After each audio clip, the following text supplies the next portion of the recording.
Good evening class. क्या मेरी आवाज आप लोग को सुनाई दे रही है? हाँ। तो लास्ट क्लास में बेटा हम लोगों ने इंडियन ज्योग्राफी शुरू किया था और इंडियन ज्योग्राफी का एक पार्ट पूरा कवर कर लिया था इंट्रोडक्शन का, जिसमें हम लोगों ने इंडियन ज्योग्राफी का सदर्न पॉइंट जाना, नॉर्दर्न पॉइंट जाना, ईस्ट एंड वेस्टर्न पॉइंट जाना। इसके अलावा आईएसटी क्या होता है, ट्रॉपिक ऑफ कैंसर क्या होता है, ये हम लोगों ने जान लिया था ना। आज हम लोग को जो है ज्योग्राफी का ही एक फिजिकल ज्योग्राफी का पार्ट जो है स्टार्ट करना है, जिसको क्या कहते हैं, इंटरनल स्ट्रक्चर ऑफ अर्थ, पृथ्वी की आंतरिक संरचना। तो चलिए इसको स्टार्ट करते हैं बस।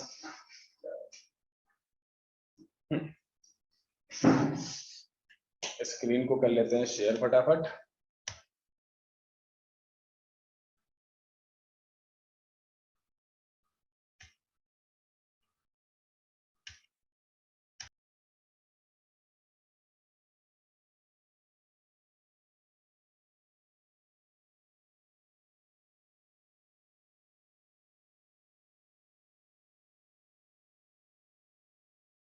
ओके, ठीक है।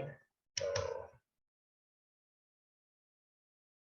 आप सभी का वेलकम और हार्दिक अभिनंदन और सबका स्वागतम। चलिए, तो स्टार्ट करेंगे हम लोग बेटा कहाँ से? इंटरनल स्ट्रक्चर ऑफ अर्थ से स्टार्ट करेंगे। बहुत ही बढ़िया टॉपिक है और काफी सारे क्वेश्चंस पूछे जाने वाला जो है टॉपिक है ये। तो हेडिंग डाल लीजिए आप लोग बेटा, इंटरनल स्ट्रक्चर ऑफ अर्थ या पृथ्वी की आंतरिक संरचना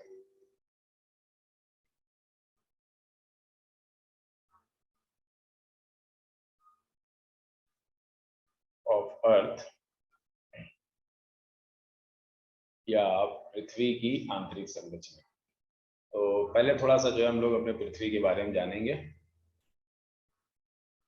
और उसके बाद जो है एक डायग्राम बनाएंगे, जिससे हम लोग का लगभग लगभग 75% काम जो है हो जाएगा डायग्राम से ही। और फिर एक एक करके जो है उन सब के बारे में लिखते हुए चलेंगे। तो हमारी अर्थ का जो शेप है बेटा, शेप ऑफ अर्थ, हमारे अर्थ का जो शेप है वो कैसा है बेटा? वो है जियोइड। कैसा है? जियोइड। जियोइड है या हिंदी में लिखोगे गोलाब है। इसका मतलब क्या होता है? इसका मतलब ये होता है कि ये फ्लैट है पोल्स पर। It is flat at poles and bulges at equator. And bulges at equator. और इक्वेटर पे जो है ये क्या है बेटा? इक्वेटर पे ये बल्ज करती है। बल्ज करने का मतलब क्या है? उठी हुई है ये। इक्वेटर पर ये उठी हुई है। समझ गए? ये जो है पोल्स पर क्या है? पोल पर ये चपटी है और ध्रुवों पर ये कैसी है बेटा? तो ध्रुवों पर ये बल्ज करती है। ठीक है।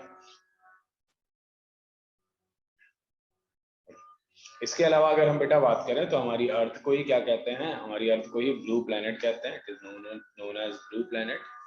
इसे ब्लू प्लेनेट कहते हैं। और इसकी अगर हम बेटा बात करें तो ये अपने एक्सिस से 23.5 डिग्री झुकी हुई है।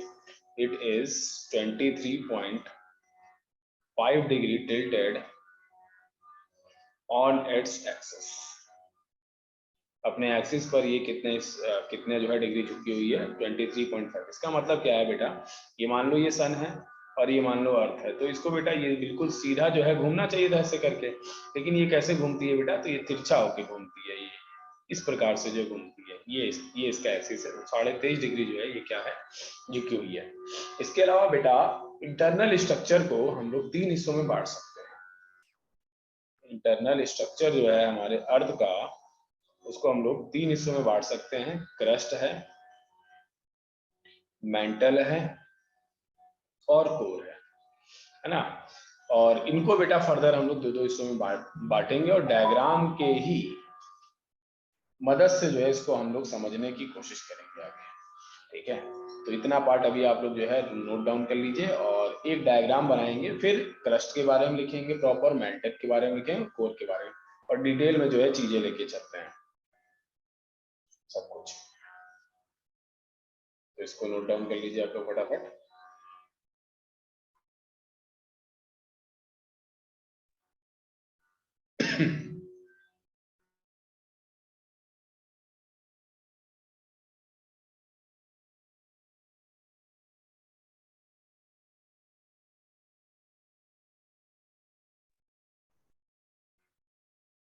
चलिए, मूव करेंगे आगे की तरफ और एक जो है डायग्राम हम लोग बनाएंगे।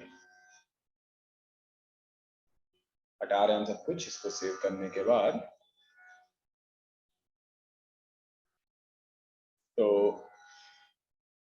ये मान लीजिए ये हमारी क्या है, ये मान लीजिए हमारी अर्थ है और अर्थ का इतना पार्ट हमने क्या किया, इतना पार्ट हमने काट के बाहर निकाल दिया। ठीक है, तो ये जो आपका पूरा पार्ट होगा ये पृथ्वी के सतह से लेकर पृथ्वी के सेंटर तक का भाग है, बस उसी को जा रहे हैं जूम करने। तो अगर इसको हम लोग जूम करते हैं बेटा तो ये हम लोग को कुछ इस प्रकार से दिखाई देगा।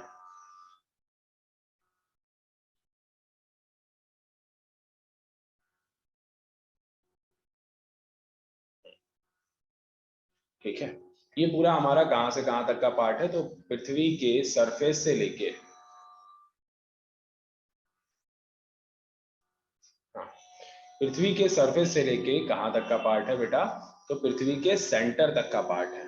ठीक है, और पूरी जो हमारी रेडियस है, अर्थ की जो पूरी रेडियस है वो कितनी है, तो रेडियस ऑफ अर्थ,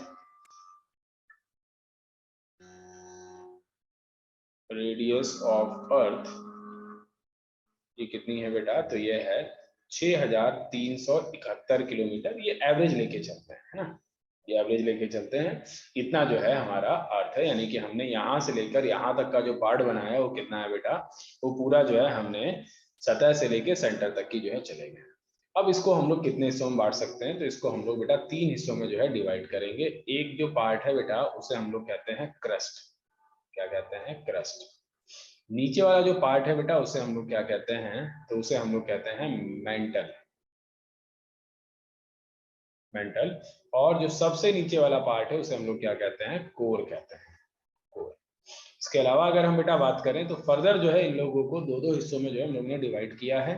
एक आपका ये अपर वाला पार्ट और ये वाला पार्ट और फिर ये वाला पार्ट, तो इनको बेटा फर्दर दो दो हिस्सों में डिवाइड किया है। नाम की अगर बेटा बात करें तो इसका नाम क्या है, तो इसको हम लोग कहते हैं ओशियनिक क्रस्ट। क्या कहते हैं बेटा इसे, ओशियनिक क्रस्ट कहते हैं। ओशनिक कह लो या समुद्री क्रस्ट कह लो बेटा, ठीक है ना, ओशनिक क्रस्ट कह लो या फिर क्या कह लो बेटा, समुद्री क्रस्ट कह लो। और जो नीचे वाला पार्ट है बेटा वो क्या कहलाता है, वही कहलाता है कॉन्टिनेंटल क्रस्ट। कौन सा क्रस्ट कहलाता है, कॉन्टिनेंटल क्रस्ट। ठीक है, चूंकि बेटा ये पतला पार्ट होता है इसीलिए इसे क्या कहते हैं, इसीलिए हम लोग इसे थिनर क्रस्ट कहते हैं। इसे हम लोग क्या कहते हैं, थिनर क्रस्ट कहते हैं। और ये लगभग लगभग आपका कितने किलोमीटर में फैला होता है, 5 किलोमीटर में फैला होता है। ठीक है, इसके नीचे वाला जो पार्ट है आपका वो लगभग लगभग 35 किलोमीटर में फैला होता है, इसीलिए इसको क्या कहते हैं हम लोग, इसीलिए इसको थिकर क्रस्ट कहते हैं, थिकर क्रस्ट कहते हैं, यानी कि मोटा वाला भाग और ये आपका जो है पतला वाला भाग। ठीक है, तो क्रस्ट आपका बट गया कितने हिस्सों में, 2 हिस्सों में। इसके अलावा अगर हम बेटा बात करें तो जो हमारा मेंटल है, ये वाला जो पार्ट है बेटा यही क्या कहलाता है, तो यही आपका कहलाता है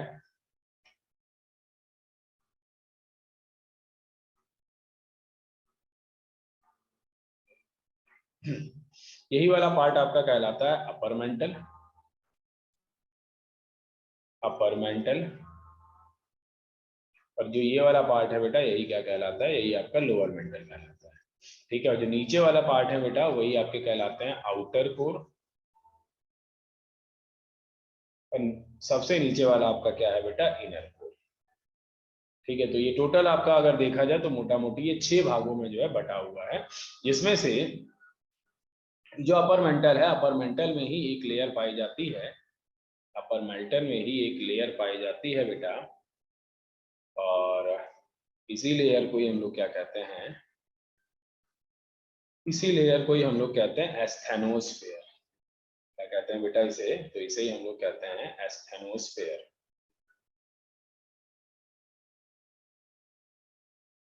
एस्थेनोस्फेयर कहते हैं इसे, या आप कह लीजिए इसे क्या बेटा, या आप इसे कह लीजिए दुर्बलता मंडल। क्या कहेंगे बेटा, दुर्बलता मंडल।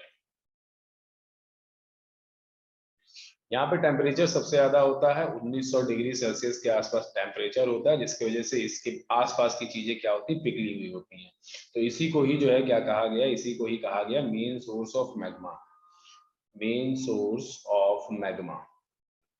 मैग्मा का जो है इसे क्या कहा गया है बेटा, मैग्मा का ही मुख्य स्रोत इसे कहा गया है। ठीक है, मैग्मा का ही इसे क्या कहा गया है, मुख्य स्रोत कहा गया है। आ रही बात समझ में? यानी कि जो वॉल्केनिज्म होता है बेटा, जो वॉल्केनिक की जो प्रक्रिया होती है, वो जो ज्वालामुखी फटता है तो यहीं से जो है आपका जो जो भी मैग्मा बाहर आता है या लावा बाहर आता है वो होता है। देखो बेटा, मैग्मा और लावा में क्या अंतर है आप लोग यहीं पे समझ लो। लोगों को पता नहीं रहता है what is magma what is lava. ठीक है, तो जब मैग्मा में से हम लोग क्या निकालते हैं, मैग्मा क्या है, अंदर वाला पार्ट। तो जब अंदर है तो बेटा यहाँ पर क्या है, यहाँ पर आपका प्रेशर भी है और बहुत सारी गैसेस भी हैं। तो मैग्मा में से अगर हम लोग जो है प्रेशर निकाल दें और निकाल दें क्या बेटा, और निकाल दें हम लोग गैसेस। ठीक है, तो बाकी जो बचा हुआ भाग होता है उसे हम लोग क्या कहते हैं, उसे हम लोग कहते हैं लावा। क्या कहते हैं, लावा। ठीक है, तो मैग्मा और लावा में अंतर समझ में आया। देखो, मैग्मा जो होगा वो अंदर का भाग होगा, है ना, लावा जो है जो बाहर आ गया वो आपका लावा होता है। ठीक है, तो मैग्मा क्या है बेटा, इसमें आपकी कई सारी प्रेशर भी होती हैं, गैसेज भी मिली हुई होती हैं, यही जब हटा दो तो बचा हुआ भाग लावा कहलाता है। ठीक है, चलिए आगे चलते हैं बेटा। ये जो आउटर कोर है बेटा, ये आपका कैसा होता है, तो ये आपका पिघला हुआ फॉर्म फॉर्म में होता है, यानी कि ये मोल्टेन स्टेट में होता है। मोल्टेन यानी कि लिक्विड फॉर्म में होता है, बाकी ये सॉलिड फॉर्म में होता है। ठीक है, इसके अलावा अगर हम बेटा बात करें तो यहाँ से लेकर यहाँ तक का पार्ट, एस्थेनोस्फेयर तक का जो पार्ट है, वही क्या कहलाता है, वही कहलाता है लिथोस्फेयर। क्या कहलाता है बेटा, लिथोस्फेयर। और बाकी ये जो रेड वाला पार्ट है ये तो है ये स्टेनोस्फेयर। यहां से लेकर मेंटल तक का जो भाग है वो क्या है बेटा, वो है मीजोस्फेयर। वो क्या है बेटा, मीजोस्फेयर। ठीक है, लेकिन अगर आपसे पूछा जाए कि हमारा ये जो आपका पूरा मेंटल है ये कितने किलोमीटर में फैला हुआ है, तो ये आपका 1500 किलोमीटर, 1500 कह रहा है, सॉरी,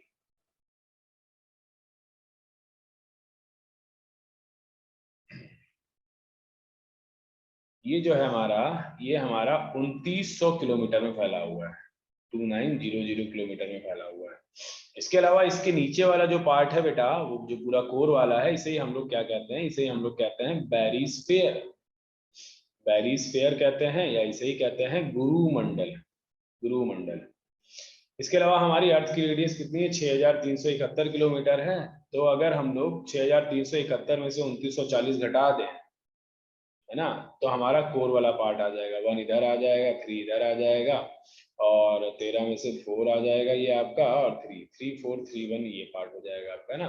तो देखो बेटा, याद नहीं करना है, अगर आपको कॉन्सेप्ट पता है तो आप कर ले जाओगे, जैसे हमने आपको भी बताया, हमको थोड़ी ना याद था। ठीक है, तो अर्थ का ज्यादातर पार्ट क्या है बेटा, मेंटल है, क्योंकि जैसे से आप नीचे आते जाओगे डायमीटर कम होता जाएगा, तो ये जो है फैलान का जो है उतना मतलब नहीं रह जाता है।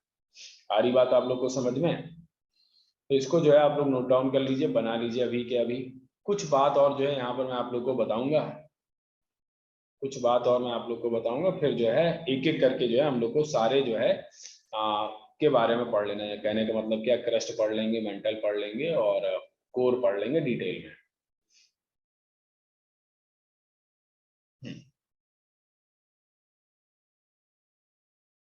और किसी के मन में कोई डाउट आ रहा हो तो वो भी पूछता हुआ चलेगा बेटा। किसी के मन में कोई भी डाउट होगा तो वो जरूर पूछेगा।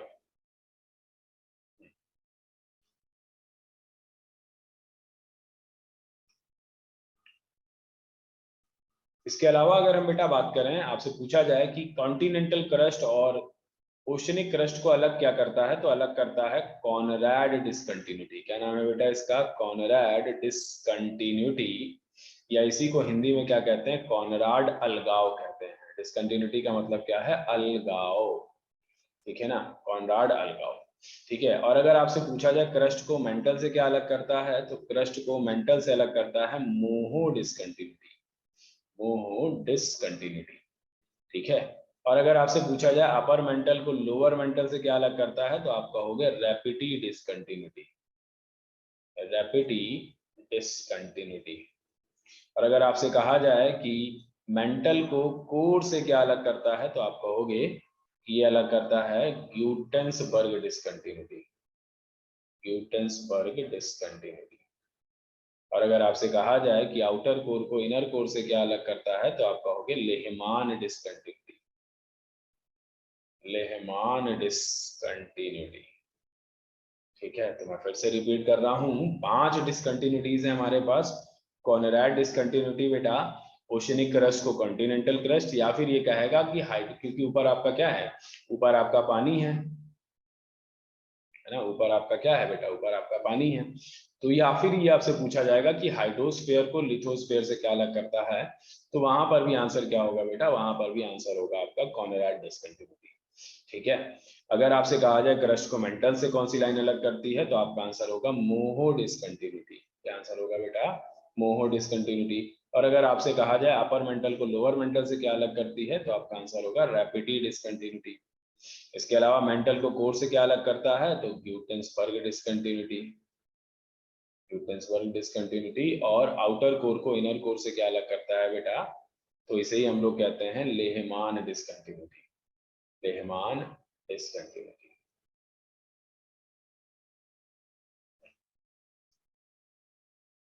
किसी के मन में कोई डाउट आ रहा हो, कोई क्वेश्चन आ रहा हो तो जरूर पूछ ले बेटा। Anybody have any doubt?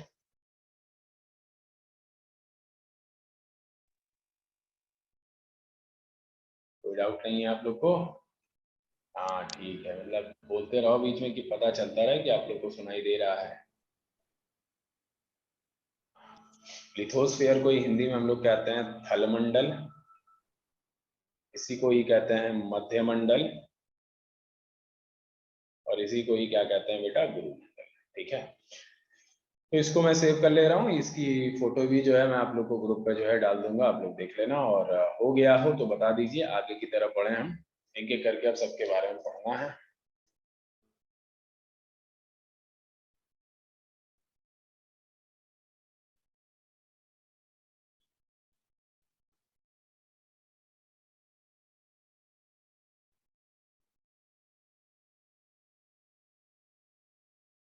तो इसको हटा रहा हूँ। नाउ हेडिंग डालोगे बेटा क्रस्ट, क्रस्ट या हिंदी में इसको आप कह सकते हो भूपट्टी, क्रस्ट या फिर भूपट्टी, वाइट ले लेते हैं। और क्रस्ट की अगर बेटा बात करें तो ये आपका टॉप मोस्ट लेयर होती है या अपर आउटर मोस्ट लेयर होती है अर्थ की, outermost layer of Earth, पृथ्वी की बेटा आउटर मोस्ट लेयर होती है। इसके अलावा अगर हम बेटा बात करें तो ये आपकी कैसी होती है, तो ब्रिटल इन नेचर होती है, लिखेंगे इट इज ब्रिटल, या एक और वर्ड बहुत बढ़िया है फ्रेजाइल, फ्रेजाइल का मतलब क्या होता है, भंगुर, ब्रिटल इन नेचर। कहने का मतलब क्या है बेटा, कहने का मतलब ये है कि जैसे मिट्टी का ढीला होता है ना, उसको अगर बल लगाओ टूट जाता है, पत्थर पे बल लगाओ टूट जाता है ना, तो वो होता है ब्रिटल। और जो फोर्स लगने के बाद अपना वो टूटे ना, वो अपना शेप बदल ले, तो उसे हम लोग क्या कहते हैं, तो उसे हम लोग कहते हैं डक्टाइल। तो ब्रिटल का ही अपोजिट क्या हो जाएगा, ब्रिटल का ही अपोजिट हो जाएगा डक्टाइल। ये भी क्वेश्चन आपके एग्जाम में पूछा गया था, इंग्लिश इंग्लिश वाले सेक्शन में पूछा गया था।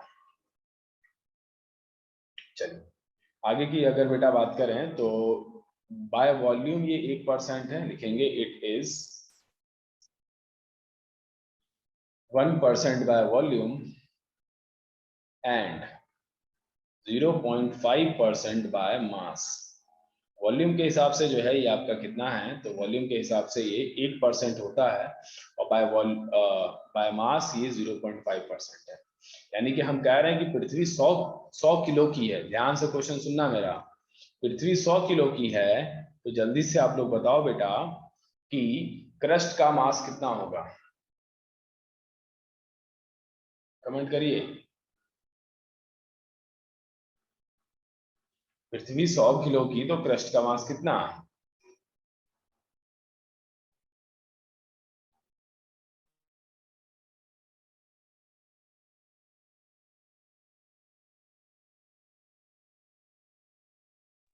अरे बोलो मेरे बच्चा लोग, इतनी कमजोर मैथ्स है तुम लोग की,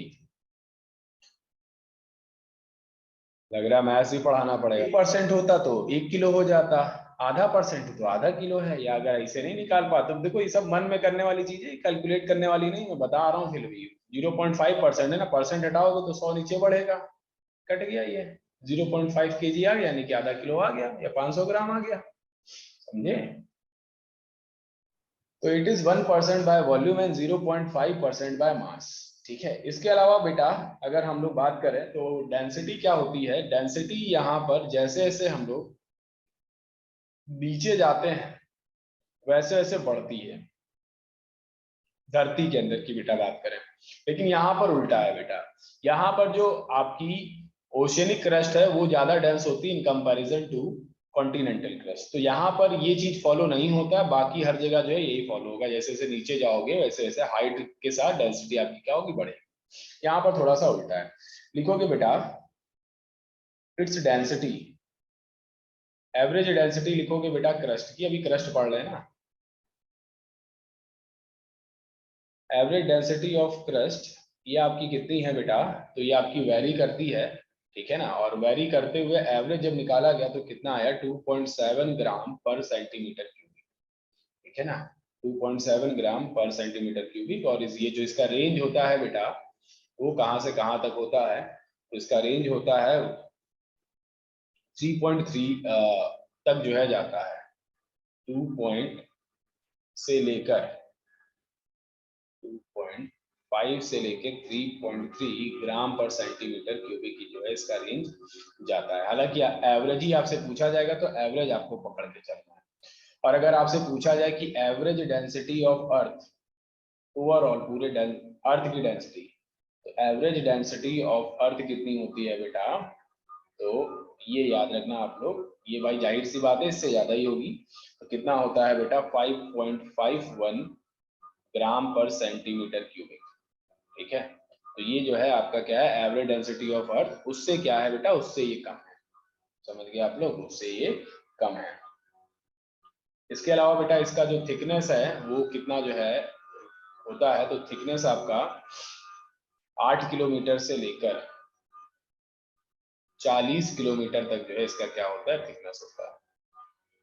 8 किलोमीटर से लेकर 40 किलोमीटर तक जो है इसका क्या होता है बेटा, फैलाव होता है।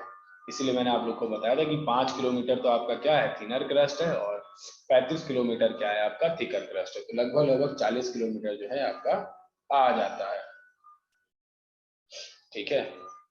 इसके अलावा अगर हम लोग बेटा बात करें, जैसे जैसे हम लोग नीचे जाएंगे वैसे वैसे क्या होगा बेटा, वैसे वैसे जो है टेम्परेचर आपका इंक्रीज होगा, लिखेंगे बेटा temperature of crust, temperature of crust increases with depth, है ना, डेप्थ के साथ, डेप्थ बोले तो गहराई के साथ,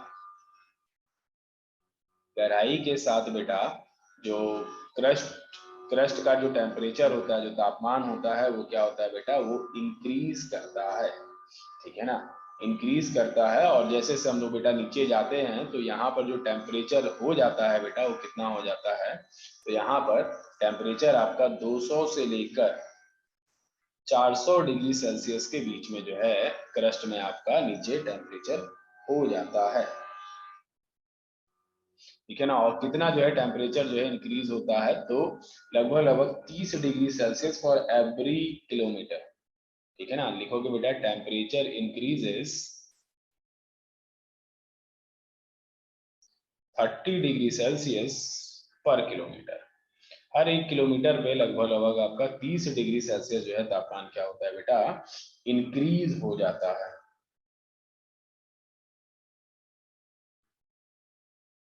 ठीक है। करते हुए चलेंगे हम लोग बेटा,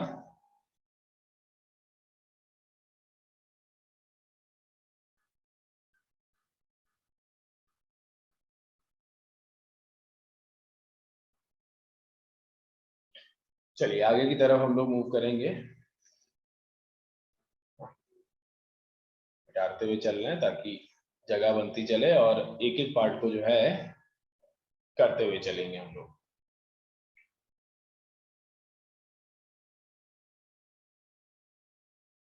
और जल्दी टाइम बीतने लगता है, चलिए आगे की तरफ जो है बढ़ते हैं हम लोग। मार्कर चेंज कर लेते हैं ताकि आप लोग को परेशानी ना हो पहचानने में। इसके अलावा बेटा यहाँ पर जो मेजर कॉन्स्टिट्यूएंट्स पाए जाते हैं, मेजर कॉन्स्टिट्यूएंट्स पाए जाते हैं बेटा, उसे हम लोग क्या कहते हैं, उसे हम लोग कहते हैं सियाल। सियाल का मतलब क्या है बेटा, सिलिकॉन एंड एल्यूमिनियम। सिलिकॉन और एल्यूमिनियम पाए जाते हैं। सिलिकॉन की अगर बेटा बात करें तो इसका इस्तेमाल कहाँ पर किया जाता है, तो लिखेंगे used as semiconductor devices. Semiconductor devices में जो है इसका इस्तेमाल किया जाता है बेटा। सेमीकंडक्टर डिवाइसेस में जो है इसका क्या होता है, यूज होता है। ठीक है, जैसे कंप्यूटर चिप्स हो गए, वहां पर जो है इसका इस्तेमाल होगा। मेमोरी कार्ड हो गया। एल्यूमिनियम की अगर बेटा बात करें तो ये एक लाइट मेटल है। It is a light metal, यह एक हल्का धातु है बेटा। Used in एरोक्राफ्ट्स, used in एरोक्राफ्ट्स।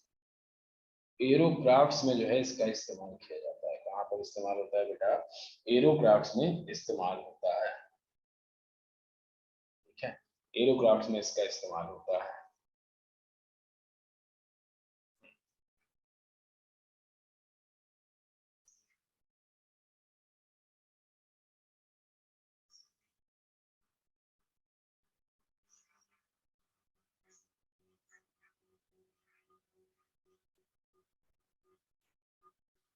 चलिए आगे की तरफ जो है हम लोग बढ़ेंगे बेटा। आगे की तरफ बढ़ेंगे। ये जो क्रस्ट है बेटा, इस क्रस्ट को हम लोगों ने कितने हिस्सों में बांटा था, दो हिस्सों में बांटा था।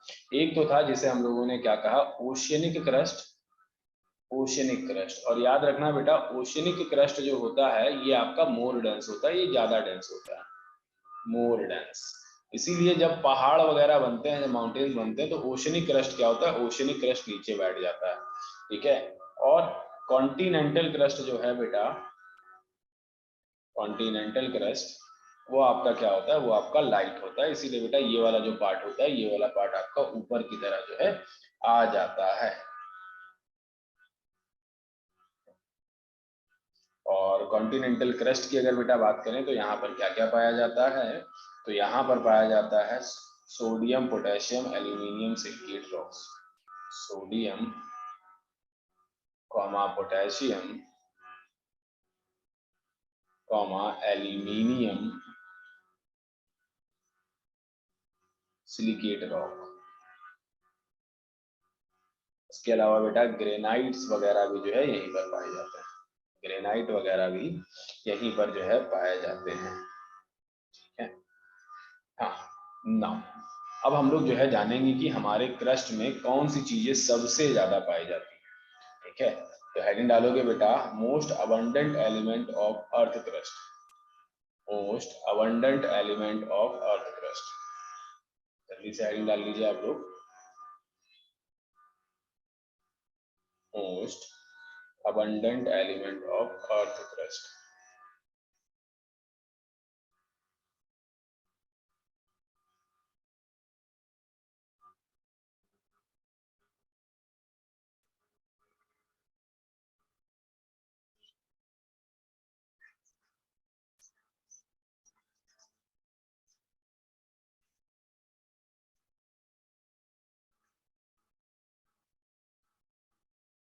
Most abundant element of earth crust, तो एक तरफ एलिमेंट लिखोगे बेटा और एक तरफ लिखोगे परसेंटेज।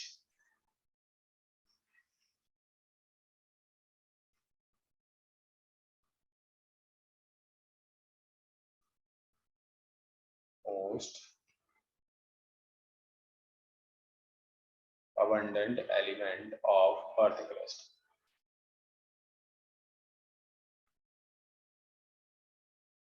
ठीक है, तो सबसे पहला बेटा, सबसे टॉप पर क्या है, सबसे टॉप पर हमारे क्रस्ट में ऑक्सीजन पाया जाता है, ये याद रखना। ठीक है, कितना है, 46.6%। कितना है, 46.6%। इसके अलावा जो दूसरा पार्ट है उसे हम लोग कहते हैं सिलिकॉन। और सिलिकॉन कितना है बेटा, तो सिलिकॉन है 27.7%। ठीक है, इसके अलावा थर्ड नंबर पे क्या है बेटा, एल्यूमिनियम। एल्यूमिनियम, और एल्यूमिनियम कितना है बेटा, तो ये है आपका 8.1%। इसके अलावा अगर हम बेटा बात करें तो आयरन है यहाँ पर 5%। क्रस्ट की बेटा बात कर रहे हैं, ओवरऑल धरती की नहीं बात करें, ओवरऑल धरती पे आयरन ज्यादा है ना। नेक्स्ट लिखोगे बेटा कैल्शियम। कैल्शियम है आपका कितना बेटा 3.6%। इसके अलावा लिखोगे बेटा सोडियम। सोडियम कितना है तो वो है 2.8%। इसके अलावा नेक्स्ट लिखोगे पोटेशियम। पोटेशियम कितना है बेटा तो पोटेशियम है आपका 2.6%। तो इसको जो है नोट डाउन करिए फटाफट या स्क्रीनशॉट ले लीजिएगा। ठीक है, नेक्स्ट लिंक से जो है हम लोग फिर से जो है आएंगे और एक और 8वां भी लिख लो, magnesium 1.5%। 1.5%। Time is moving very fast.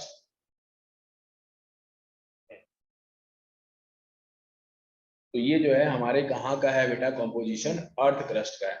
तो अगर आप लोग से हम पूछें बेटा जल्दी से बताइए which metal is most abundant in earth crust, answer, question का आंसर दीजिए। Which metal is most abundant metal of crust, जल्दी से आंसर दीजिए। क्रस्ट में सबसे ज्यादा कौन सा धातु सबसे ज्यादा पाया जाता है?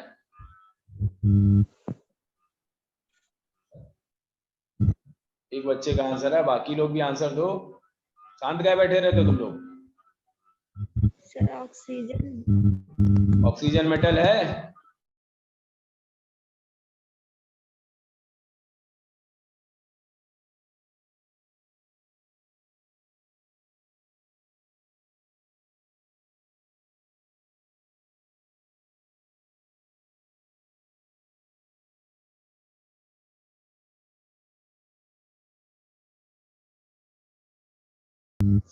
देखो बेटा सिलिकॉन क्या है, सिलिकॉन एक मेटलॉइड है।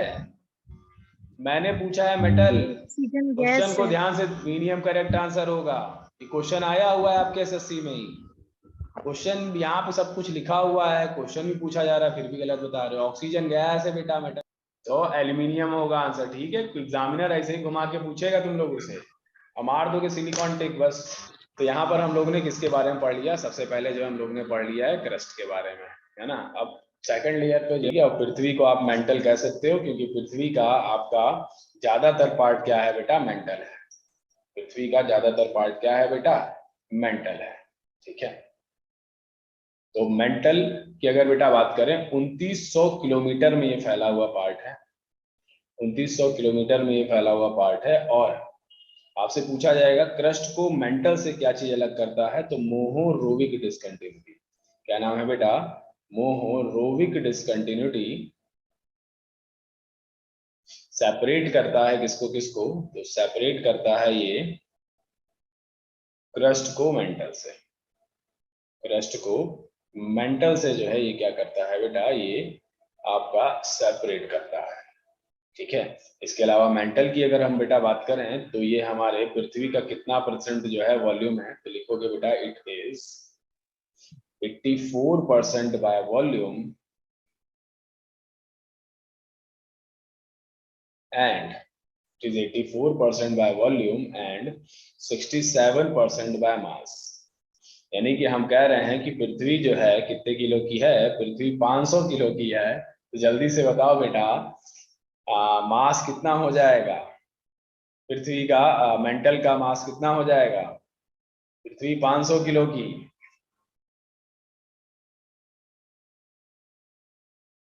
देखो सोच में पड़ गए सब।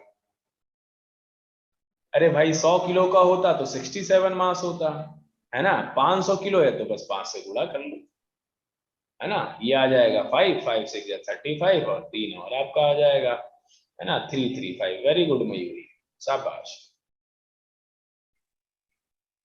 चलिए थैंक यू सर। हाँ आगे चलेंगे बेटा हम लोग। तो ये जो है 84% बाय वॉल्यूम है और 67% बाय मास है। इसके अलावा अगर हम बेटा बात करें आप लोगों से, तो यहाँ की जो डेंसिटी होती है वो 3.3 से लेके 3.3 से लेके बेटा 5.4 ग्राम पर सेंटीमीटर क्यूबिक तक जाती है। ठीक है, 5। और ये बेटा अपर मेंटल की बेटा बात कर रहे हैं, ये अपर मेंटल में जो है ये आपका डेंसिटी वेरी करता है इतना। ठीक है, अपर मेंटल में जो है ये डेंसिटी वेरी करता है। ठीक है, 3.3 से लेके 5.4 ग्राम पर सेंटीमीटर क्यूबिक तक जो है इसकी क्या है, इसकी डेंसिटी है। इसके अलावा अगर हम बेटा बात करें तो यहाँ पर मेजर कॉन्स्टिट्यूएंट्स क्या पाए जाते हैं, तो मेजर कॉन्स्टिट्यूएंट्स पाए जाते हैं सीमा। सीमा का मतलब क्या है बेटा, silicon and magnesium. Silicon and magnesium, silicon और मैग्नीशियम जो है बेटा वो यहाँ पर ज्यादा अमाउंट में पाया जाता है। ठीक है, वो यहाँ पर ज्यादा अमाउंट में पाया जाता है। और अगर हम पूरे कॉन्स्टिट्यूएंट्स की बेटा बात करें यहाँ की, मेजर रूप से जो है यहाँ पर और क्या पाया जाता है, तो यहाँ पर आपका 45% ऑक्सीजन पाया जाएगा, यानी कि यहाँ पर अभी भी ऑक्सीजन जो है ज्यादा है। 21% क्या पाया जाएगा बेटा, सिलिकॉन पाया जाएगा। इसके बाद जो है आपका मैग्नीशियम का नंबर आ जाता है कितना बेटा, तो 23% जो है मैग्नीशियम पाया जाता है। तो अगर आपसे मान लीजिए कंपैरिजन हो जाए कि भैया सेकंड लेयर मैग्नीशियम ज्यादा है कि सिलिकॉन ज्यादा है, तो आप कहोगे मैग्नीशियम ज्यादा है बेटा। क्यों, क्योंकि 23% है ये। ठीक है ना, 23%। इसके अलावा अगर हम बेटा बात करें आप लोगों से, तो यहीं पर आपका एक डिसकंटिन्यूटी है जिसे कहते हैं हम लोग, जिसे रैपिड डिसकंटिन्यूटी कहा जाता है। रैपिड, ये ई होगा, बार बार मेरे से आई बन जा रहा है। रैपिड डिसकंटिन्यूटी है, और रैपिड डिसकंटिन्यूटी ही जो है किसको किसको अलग करती है, तो ये अलग करती है अपर मेंटल को किससे, लोअर मेंटल से। लोअर मेंटल से जो है ये क्या करती है, ये अलग करती है। लेकिन अपर मेंटल में ही एक इंपॉर्टेंट चीज पाई जाती है जिसको हम लोग क्या कहते हैं, एक इंपॉर्टेंट लेयर पाई जाती है जिसको हम लोग एस्थेनोस्फेयर कहते हैं। एस्थेनोस्फेयर कहते हैं या दुर्बलता मंडल कहते हैं। बस इसी के बारे में जो है अभी हम लोग को क्या करना है, पढ़ना है, दुर्बलता मंडल। तो इतना आप लोग जो है नोट डाउन कर लीजिए।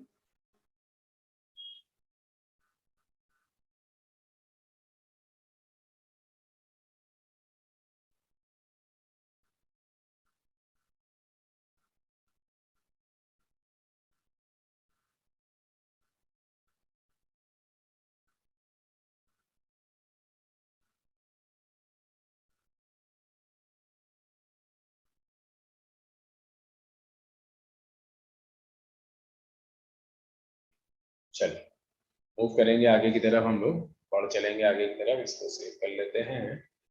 हो गया बेटा सबका? यस सर, हो गया।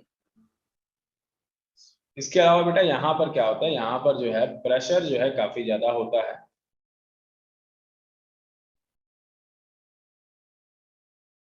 यहाँ पर प्रेशर ज्यादा होता है जिसकी वजह से यहाँ पर अर्थक्वेक वेव्स जो है ओरिजिनेट नहीं होती है जल्दी। तो ये एक इंपॉर्टेंट पॉइंट लिखोगे आप लोग बेटा, due to high pressure, due to high pressure, उच्च दाब की वजह से, high pressure conditions, it inhibit seismicity. Seismicity का मतलब क्या होता है बेटा, भूकंप आना। ठीक है ना, तो भूकंप जो है इस लेयर में आपकी बहुत ही माइन्यूट चांसेस हैं कि जो है यहाँ पर आपका आए। ठीक है, क्योंकि बेटा यहाँ पर क्या होता है, यहाँ पर काफी ज्यादा क्या होता है, प्रेशर होता है। इसके अलावा एस्थेनोस्फेयर के बारे में हम लोग को यहाँ पर पढ़ना था। तो एस्थेनोस्फेयर की बात कर लेते हैं, या दुर्बलता मंडल की बात कर लेते हैं।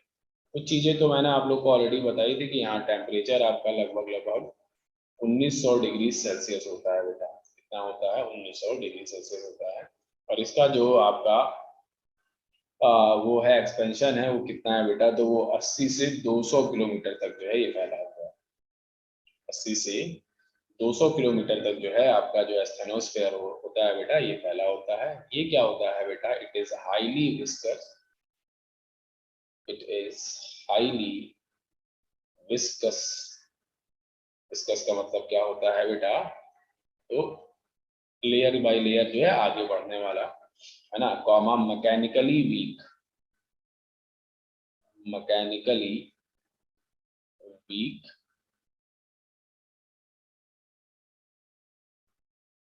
Mechanically weak and ductile. कैसा होता है बेटा? डक्टाइल होता है। अभी डक्टाइल किसके वजह से होता है? तो यहाँ पर क्या होता है, यहाँ पर अभी मैंने बताया टेम्परेचर ज्यादा होता है। तो इतने टेम्परेचर पे क्या होता है बेटा? सिलिकॉन जो होता है ना, इतने टेम्परेचर पे जो सिलिकॉन होता है वो आपका मेल्ट कर जाता है। सिलिकॉन क्या होता है बेटा? मेल्ट कर जाता है।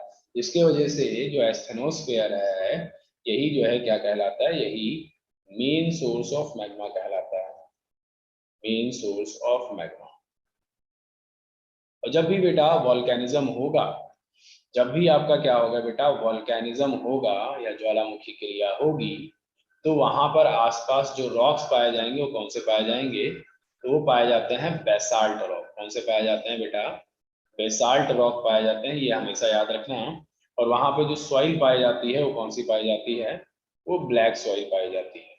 और इस कंडीशन में जो खेती होती है, जो एग्रीकल्चर होता है बेटा, वो किसका बेस्ट होता है? तो वो कॉटन का जो है सबसे बेस्ट एग्रीकल्चर होता है। इसका बेटा कॉटन का जो एग्रीकल्चर है वो सबसे बेस्ट होता है यहाँ पर। ठीक है। इसके अलावा सेकंड नंबर पर शुगर केन, शुगर केन भी जो है ठीक ठाक होता है यहाँ पर। ठीक है। इसके अलावा ये जो एस्थेनोस्फेयर है, चूंकि आपका लिक्विड या मोल्टेन स्टेट में होता है, तो नीचे से जो अर्थक्वेक वेव्स आती हैं उनको जो है ये क्या करती है? ये एब्जॉर्ब कर लेती है। देखोगे बेटा, it absorbs some earthquake waves, या भूकंप की तरह, कुछ भूकंप की तरंगों को क्या कर लेती है बेटा? अवशोषित कर लेती है। जिसके वजह से बेटा ये हमारी अंदर से क्या कर रही है बेटा? रक्षा कर रही है। तो पृथ्वी बेटा हमारी अंदर से भी रक्षा कर रही है और बाहर से भी बेटा रक्षा करती है। बाहर से जब हम लोग एटमॉस्फेयर पढ़ेंगे बेटा, है ना, जब हम लोग एटमॉस्फेयर पढ़ेंगे तो वहां हम लोग को और अच्छे से जो है चीजें समझ में आएंगी कि भाई ऊपर से कैसे हमारी धरती में रक्षा कर। अंदर से तो आपको समझ में आ गया भाई, अभी भी बहुत सारी भूकंप की तरंगे आ रही होंगी, लेकिन बहुत सारी भूकंप की तरंगों को जो है ये क्या कर लेती है? ये एब्जॉर्ब कर लेती है, अवशोषित कर लेती है। लिख लीजिए फटाफट। देखो, अर्थक्वेक आने की वजह बहुत सारी हैं, ठीक है ना। अर्थक्वेक के वजह से टेक्टोनिज्म हो सकता है, समझ गए? अर्थक्वेक के वजह से टेक्टोनिज्म भी हो सकता है और टेक्टोनिज्म के वजह से जो है अर्थक्वेक भी आ सकता है ना। बहुत सारी ऐसी चीजें होती हैं, ह्यूमन ह्यूमन वर्क्स होते हैं जिसकी वजह से डिस्टर्बेंस होता है और अर्थक्वेक आ जाता है, ठीक है ना। तो अर्थक्वेक कुछ नहीं होता है बेटा, पृथ्वी के अंदर जो मूवमेंट होती है बेटा, उसी को हम लोग क्या कहते हैं? उसी को हम लोग भूकंप कहते हैं। और उसी को जो है हम लोग कहाँ पर वो करते हैं? तो हम लोग अपने सरफेस पे जो है नोटिस करते हैं, ठीक है। अर्थक्वेक बाकी हम आप लोग को पढ़ाएंगे बेटा इसमें, ठीक है। अर्थक्वेक टेक्टोनिक प्लेट्स को ही आप कॉन्टिनेंटल प्लेट्स कह सकते हो। और एक इंपॉर्टेंट पॉइंट आप लोग यहाँ लिखोगे कि जो टेक्टोनिक प्लेट्स होती हैं बेटा, tectonic plates lies on asthenosphere. Asthenosphere पे ही जो है क्या पाया जाता है? टेक्टोनिक प्लेट्स पाया जाता है ना। मेजर बेटा कितनी प्लेटें हैं? तो मेजर मेजर 7 प्लेट्स है। कितनी प्लेट्स है बेटा? 7 प्लेटें हैं। और माइनर आपकी 22 प्लेटें हैं बेटा, ठीक है ना। माइनर आपकी कितनी है? 22 प्लेट्स। ना अब हम लोग बेटा कोर की बात करेंगे, ठीक है। कोर में भी दो डिवीजन है, आउटर कोर और इनर कोर। तो अलग अलग करके जो है इनको हम लोग पढ़ने वाले हैं। उससे पहले इसको आप लोग ने लिख लिया हो तो आगे बढ़ते हैं।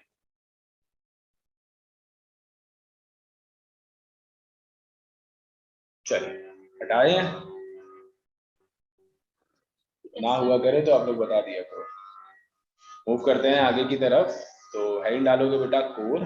कोर में जो है आप लोग दो डिवीजन करोगे, आउटर कोर और इनर कोर, ठीक है। बट पहले कोर की अगर बेटा बात करें तो ये कितना जो है 3431 किलोमीटर तक फैला हुआ है। और यहाँ पे टेम्परेचर बहुत ज्यादा होता है, 5500 से लेकर 6000 डिग्री सेल्सियस तक जो है यहाँ पर क्या होता है? तापमान होता है। और इसी को हम लोग क्या कहते हैं, इसी को हम लोग बैरिस्फीयर भी कहते हैं। It is also known as barysphere, as barysphere. Barysphere या इसको आप क्या कह सकते हो बेटा, गुरु मंडल कह सकते हो। क्या कह सकते हो, गुरु मंडल कह सकते हो। ठीक है। और जो ग्यूटेंसबर्ग डिसकंटिन्यूटी है बेटा, ग्यूटेंसबर्ग डिसकंटिन्यूटी, वो क्या करता है, वो मेंटल को ही किससे अलग करता है, तो ये मेंटल को ही कोर से क्या कर देता है बेटा, अलग कर देता है। ये मेंटल को कोर से अलग कर देता है मेरा बच्चा। ठीक है। और सॉरी सॉरी सॉरी, थोड़ा सा गलत बता दिया मैंने, सही तो बताया है। ये मेंटल को ही क्या करता है, कोर से अलग कर देता है। कोर को बेटा फर्दर हम लोग बांटते हैं कितने हिस्सों में, 2 हिस्सों में।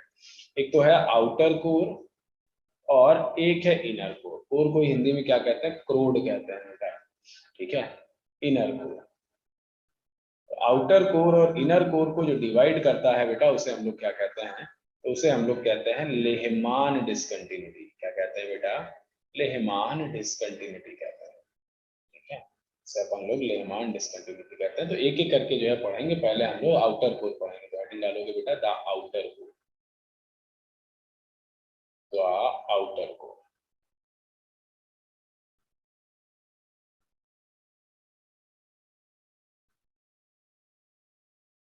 ठीक है। और ये आपका कहाँ से कहाँ तक की फैला हुआ है बेटा, तो 2900 किलोमीटर तो था ही, 2900 से लेकर 5100 किलोमीटर तक की फैला हुआ है। यानी कि अगर 5100 में 2900 हम लोग घटा दें तो कितना आ जाएगा बेटा, तो ये आ जाएगा लगभग लगभग 2000 किलोमीटर में जो है इसका एक्सटेंशन। एक्सटेंशन इसका कितना है बेटा, तो एक्सटेंशन इसका है 2000 किलोमीटर, है ना। क्योंकि 2900 किलोमीटर तक की तो कौन फैला हुआ था, वो फैला हुआ था आपका। और इसका एंड जो है आपका कितना है, 5100। तो ये स्टार्टिंग वाला, ये आपका लास्ट वाला। ओवरऑल घटाएंगे तो आपका कितना आ जाएगा बेटा, 2000 किलोमीटर आ जाएगा। इतने किलोमीटर में जो है ये फैला हुआ है। ठीक है। और ये आपका किससे बना होता है, तो लिखेंगे बेटा it is composed of, is composed of iron mixed with nickel, iron mixed with nickel। तो आयरन और निकल जो है यहाँ पर पाए जाते हैं बेटा, इसीलिए जो है इसे क्या कहा जाता है, इसीलिए यहाँ पर कहा जाता है कि मेजर कंस्टिट्यूएंट है नाइफ। नाइफ का मतलब क्या है बेटा, निकल और आयरन। आयरन, ठीक है, यहाँ पर आपका पाया जाता है। ठीक है। और ये आपका क्या होता है बेटा, तो आउटर कोर जो है आपका मॉल्टेन स्टेट होता है। मॉल्टेन स्टेट होता है बेटा ये। ठीक है। ये आपका कैसा होता है, मॉल्टेन स्टेट होता है। ठीक है, ये याद रखना आप लोग। इसके अलावा बेटा इसकी डेंसिटी अच्छी खासी होती है। डेंसिटी की अगर बेटा बात करें हम आप लोगों से, तो इसकी डेंसिटी जो है वेरी करती है 9.9 से लेकर 12.2 ग्राम पर सेंटीमीटर क्यूबिक। 12.2 ग्राम पर सेंटीमीटर क्यूबिक ये आपका है। ठीक है। पूरे कोर की अगर हम बेटा बात करें, तो पूरे कोर में एक पॉइंट और आप लोग ऐड ऑन कर लेना कि ये जो है बाय वॉल्यूम कितना है, तो लिखोगे बेटा it is 15% by volume. Overall पूरे कोर की बेटा बता रहे हैं। ठीक है, by volume and 32.5% by mass of earth. ठीक है ना। तो इसको मैं थोड़ा सा बाद में लिखा हूँ, तो इसको मैं थोड़ा सा वो भी बना देता हूँ ताकि आप लोग समझने में दिक्कत ना हो।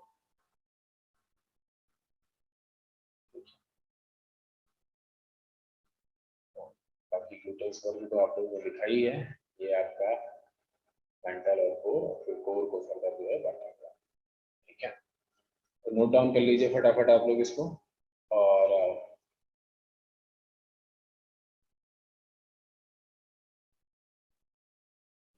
क्वेश्चन बार बार पूछा जाता है कि जो अर्थ का जो मैग्नेटिक फील्ड होता है वो किसके वजह से होता है। अभी हाल ही के एसटी में भी पूछा गया था और ये पूछा जाता रहता है क्वेश्चन। कि जो अर्थ का मैग्नेटिक फील्ड है ये किसके वजह से है। ठीक है, ये भी जो है हम लोग जान लेते हैं फटाफट।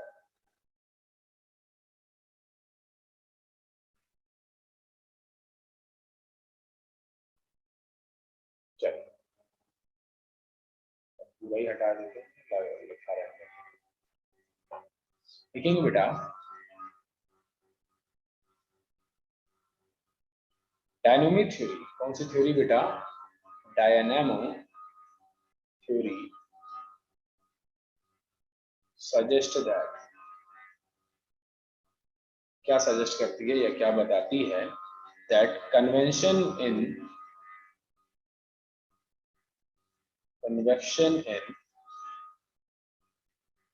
दी आउटर कोर, कहाँ पर बेटा, आउटर कोर में, जो ये जो मोल्टेन पार्ट है इसी में जो भी आपके कन्वेक्शन होते हैं यानी कि जो भी हलचल वगैरह होती है बेटा, इन outer core combined with Coriolis force, combined with Coriolis force, Coriolis force क्या है बेटा, अभी पता चल जाएगा। Coriolis force give rise to Earth's magnetic field, gives rise to Earth's magnetic field।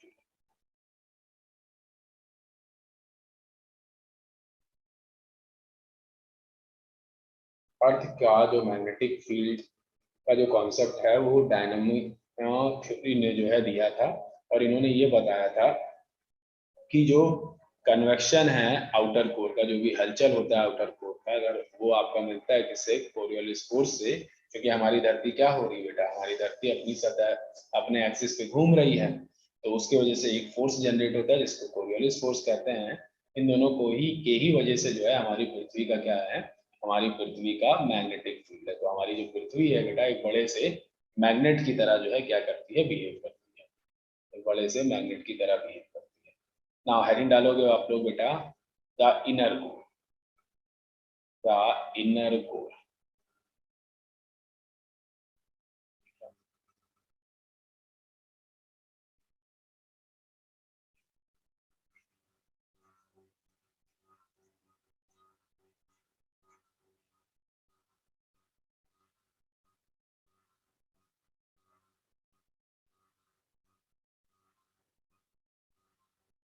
Inner, ठीक है। तो भाई 3431 किलोमीटर में फैला हुआ था, 2000 किलोमीटर अगर घटा दोगे तो कितना आ जाएगा बेटा, तो ये आ जाएगा 1431 किलोमीटर। 1431 किलोमीटर में जो है ये आपका एक्सपेंडेड है, ये फैला हुआ है, ठीक है ना। और यहाँ पर बेटा आयरन सबसे ज्यादा पाया जाता है, आयरन आपका 80% आयरन यहाँ पर पाया जाता है, 80% आयरन पाया जाता है। इसके अलावा बेटा निकिल आपका क्या होगा, एंड निकिल जो है यहाँ पर पाया जाता है कुछ अमाउंट में, यानी कि लगभग लगभग अबाउट 20%, ठीक है। तो आयरन यहाँ पे बहुत ही ज्यादा जो है पाया जाता है।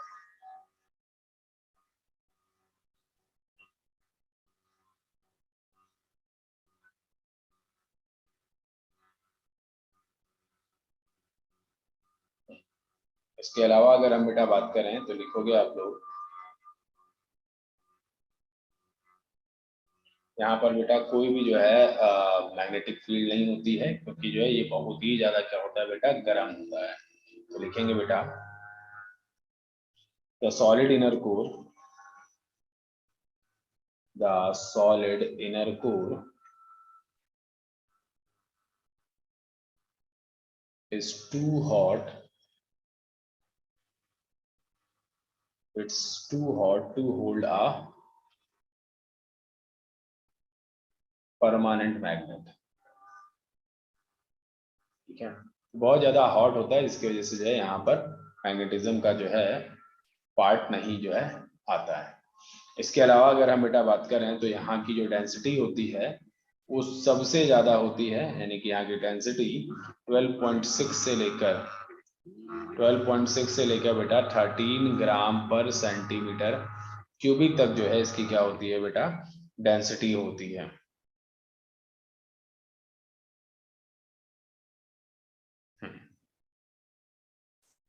आ रही बात समझ में आप लोग को?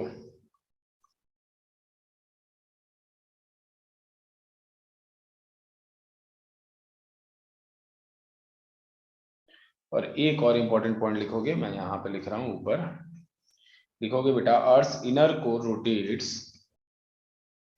अर्थ inner core rotates slightly faster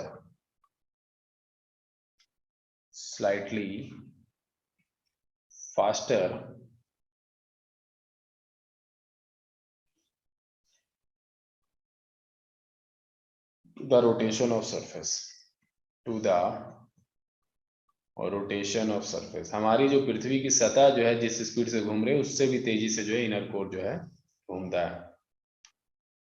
ठीक है, तो ये एक इंपॉर्टेंट पॉइंट है, एक इंपॉर्टेंट फैक्ट है, इसको नोट डाउन कर लीजिए। और अब जो है हम लोग बात करेंगे किसकी, हम लोग बेटा बात करेंगे हमारे ओवरऑल अर्थ के कंपोजिशन की, और फिर जो है हम लोग हमारे अर्थ में जो इंपॉर्टेंट रॉक्स हैं उनको जो है पढ़ लेंगे। फिर ये टॉपिक आपका जो है क्या हो जाएगा, फिनिश हो जाएगा। ठीक है, इसको आप लोग सेव कर लीजिए फटाफट।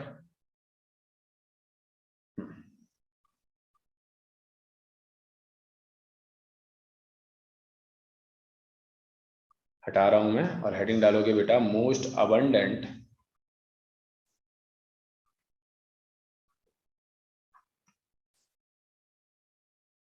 Elements of Earth, elements of Earth. पृथ्वी पर जो सबसे ज्यादा पाए जाने वाले एलिमेंट्स हैं उनकी अगर बेटा बात करें तो यहाँ पर आपका आयरन सबसे ज्यादा है। ओवरऑल अर्थ की बेटा बात कर रहे हैं ना, आयरन यहाँ पर सबसे ज्यादा है। कितना है बेटा, 34.6%, 34.6%। चाहे मेटल पूछा जाए चाहे एलिमेंट पूछा, यानी कि ऑक्सीजन में भी कंपैरिजन हो जाए तब भी बेटा ये ज्यादा है। इसके अलावा बेटा सेकंड नंबर पे है ऑक्सीजन, और ऑक्सीजन कितना है, तो ऑक्सीजन आपका 29.5% है, 29.5% है। उसके बाद बेटा सिलिकॉन है, और सिलिकॉन की अगर बेटा बात करें आप लोगों से तो ये है 15.2%, 15.2%। हालांकि बस यही तीन जो है आप लोग को माइंड में रखने हैं, फिर भी मैं कुछ चीजें जो है और बता दे रहा हूँ। नेक्स्ट है आपका बेटा मैग्नीशियम, और मैग्नीशियम की अगर बेटा बात करें आप लोगों से तो ये है बेटा 12.7%। ठीक है, एक और बता देता हूँ आपको, निकेल, निकेल आपका जो है ये आपका 2.4% है, तो बहुत ही कम है। ठीक है, तो इन पे जो है आप लोग को ज्यादा फोकस करना है। ठीक है, इन पे जो है ज्यादा फोकस करना है। ठीक है, अब ये जो हमारी अर्थ है बेटा, इसमें बहुत सारे जो है रॉक्स पाए जाते हैं। ठीक है, इन्हीं रॉक्स से ही जो है मिलके जो है हमारी धरती बनी हुई है। यही टूटते फूटते हैं तो आपकी सॉइल वगैरह बन जाती है। ठीक है, तो इसी वजह से हमारी धरती को टेरेस्ट्रियल प्लैनेट भी कहते हैं। ठीक है, तो जो मेजर जो रॉक्स हैं उनकी बेटा बात करेंगे हम लोग।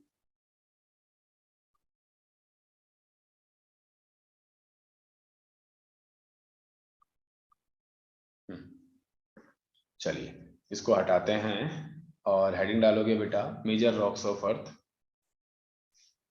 रॉक्स ऑफ अर्थ, या सिंपल जो है रॉक्स कह सकते हो, रॉक्स। ठीक है, तो रॉक्स को बेटा हम लोगों ने तीन हिस्सों में जो है क्लासिफाई किया है। ठीक है ना, इसके ऊपर डिपेंडिंग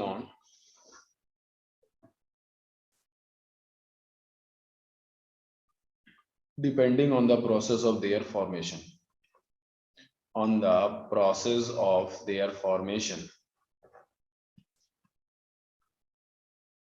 इनके बनने के हिसाब से, इनके फॉर्मेशन के हिसाब से जो है हम लोगों ने जो है रॉक्स को क्या किया है, रॉक्स को तीन हिस्सों में बांट दिया है। ये तीन हिस्से क्या क्या हैं बेटा, तो एक कहलाता है इग्नियस रॉक, इग्नियस रॉक। ठीक है, एक क्या कहलाता है बेटा, एक कहलाता है इग्नियस रॉक। सेकंड जो है बेटा उसे हम लोग कहते हैं सेडिमेंट्री रॉक, सेडिमेंट्री रॉक। और एक है जिसे हम लोग क्या कहते हैं बेटा, जिसे हम लोग कहते हैं मेटामॉर्फिक रॉक, मेटामॉर्फिक रॉक। ठीक है। इग्नियस रॉक की अगर बेटा बात करें तो ये कैसे बनते हैं, तो ये जब हमारा जो मैग्मा होता है वो कूल हो जाता है तो उससे जो रॉक बनता है उसे हम लोग क्या कहते हैं, इग्नियस रॉक कहते हैं। तो लिखोगे बेटा form due to cooling comma solidification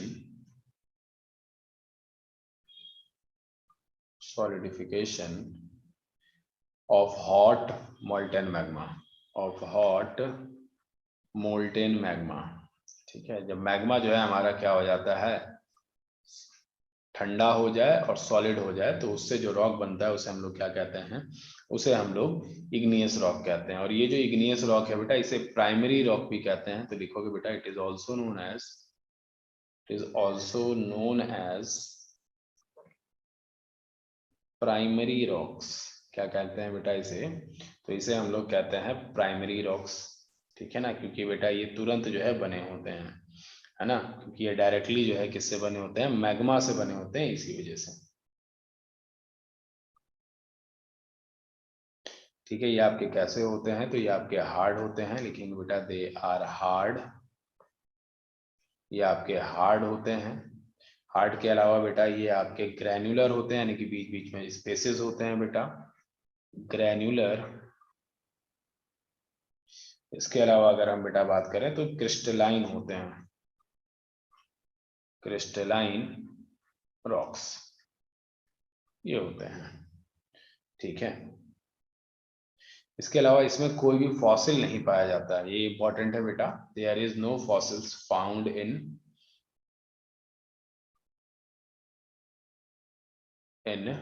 igneous rock, no fossils, simple लिखोगे बेटा नो फॉसिल्स, कोई भी जीवाश्म नहीं पाए जाते are found in this rock.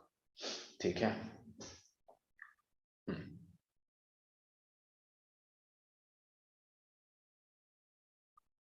इसके अलावा बेटा इग्नियस रॉक को बेटा हम लोग दो हिस्सों में और बांट सकते हैं, आगे चल के जो है इसको भी बांटा जाएगा दो हिस्सों में। ठीक है, बस खाली एग्जांपल मैं आप लोग को दे दे रहा हूँ इग्नियस रॉक का क्या क्या एग्जांपल है। तो एक तो बेटा ग्रेनाइट है, ग्रेनाइट क्या है बेटा, इग्नियस रॉक का ही एग्जांपल है। इसके अलावा बेटा बैथो बैथोलिट भी जो है इसका एक एग्जांपल है। इसके अलावा अगर हम बेटा बात करें तो बेसाल्ट रॉक, ये भी इसका एग्जांपल है। इसके अलावा बेटा गैब्रो, कैब्रो ये भी जो है इसका एक अच्छा एग्जांपल है। ठीक है ना, अब हम लोग आएंगे बेटा कहाँ पर, अब हम लोग आएंगे सेडिमेंट्री रॉक्स पर। ठीक है, मेटामॉर्फिक रॉक को समझेंगे इसको मिटाने के बाद। ठीक है, सेडिमेंट्री रॉक्स की अगर बेटा बात करें तो ये आपके कैसे जो है बनते हैं, तो जब जो है बहुत सारे जो है सेडिमेंट्स या अवसाद इकट्ठा होता है और लेयर बाय लेयर चढ़ जाता है तो उसे हम लोग क्या कहते हैं, सेडिमेंट्री रॉक्स कहते हैं। तो लिखोगे बेटा formed due to aggregation and compaction of sediments, aggregation and compaction of sediments।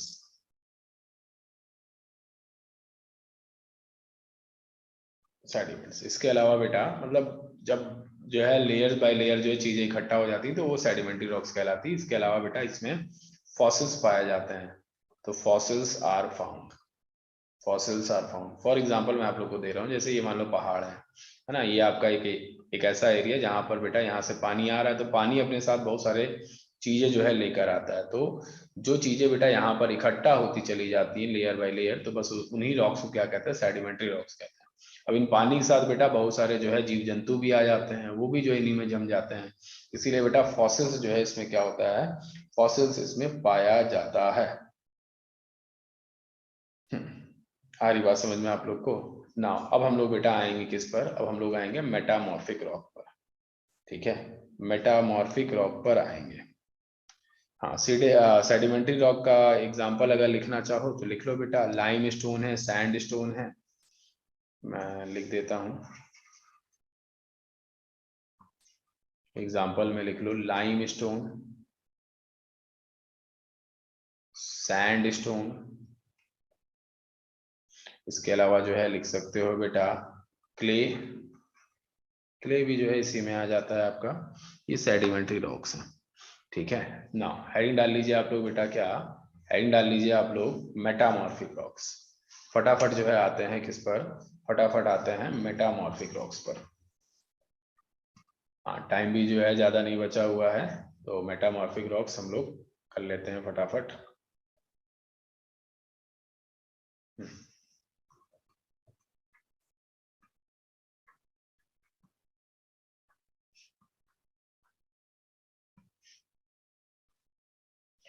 Metamorphic rocks की अगर बेटा बात करें तो ये आपके जो है इग्नियस और सेडिमेंट्री रॉक्स के चेंज्ड फॉर्म होते हैं, बदले हुए जो है फॉर्म होते हैं। लिखेंगे बेटा these are changed form of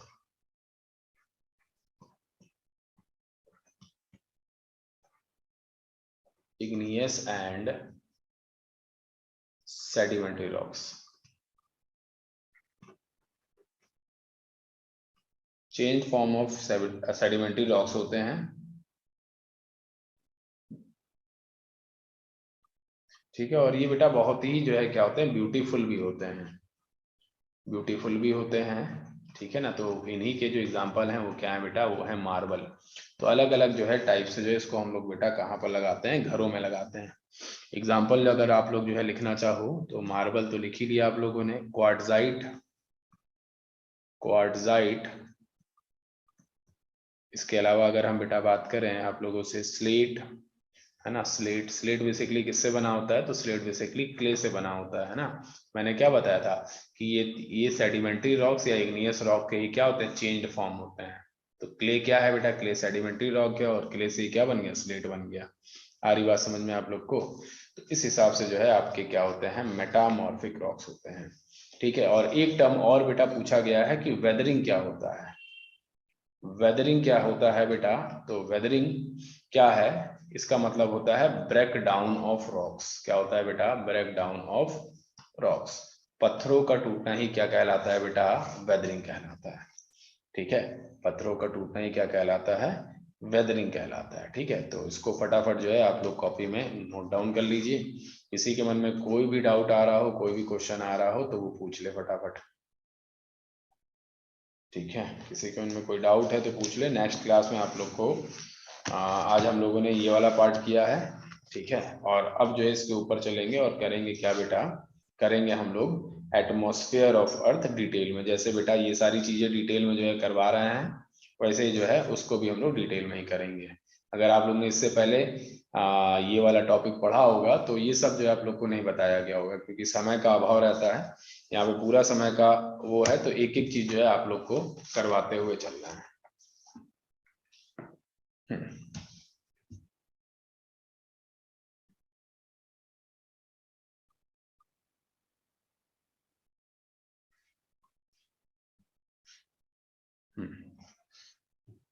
तो किसी के मन में कोई सवाल, कोई क्वेश्चन, कोई परेशानी?